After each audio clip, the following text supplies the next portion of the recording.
सम्माननीय प्रधानमन्त्री बालेन्द्र शाहजी, तपाईको छोरी जो नाबालिग हो, माइनर हो, उसको तस्बिर एकजना उच्च पदमा रहेका सांसद हर्क साम्पाङले आफ्नो फेसबुक पेजमा, जहाँ चाहिँ उनको 1.4 मिलियन सब्सक्राइबर छन्, त्यहाँनिर गएको 72 घण्टामा 3 चोटि प्रयोग गरिसकेका छन्। त्यो पनि नराम्रो तरिकाले कम्पेयर गर्नलाई, अहिलेको करेन्ट सिचुएसनसँग र जनतालाई भड्काउनको लागि प्रयोग भएको छ है।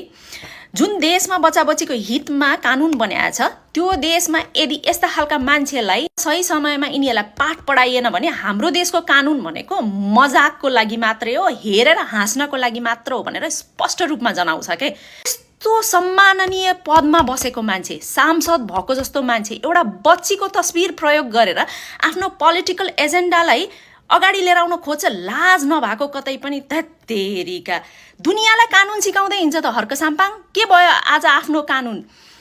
जब पहिलोचोटि त्यो बच्चीको तस्बिर राख्यो, त्यस पछाडि धेरैजनाले आवाज उठाउनु भयो कि यसरी बच्चीको तस्बिर प्रयोग नगर भनेर। त्यस पछाडि यो मान्छे कति ज्याद्रो, कति जिद्दी भन्दाखेरि तिमीहरूले के गर्न सक्छौ मेरो, के भाँच्न सक्छौ मेरो, ल हेर भनेर 2 चोटि होइन 3 चोटिसम्म यसले राखेको छ के फोटो। यस्ता मान्छेलाई नि सही समयमा तैँले गलत गरिस् है भनेर सिकाइएन भने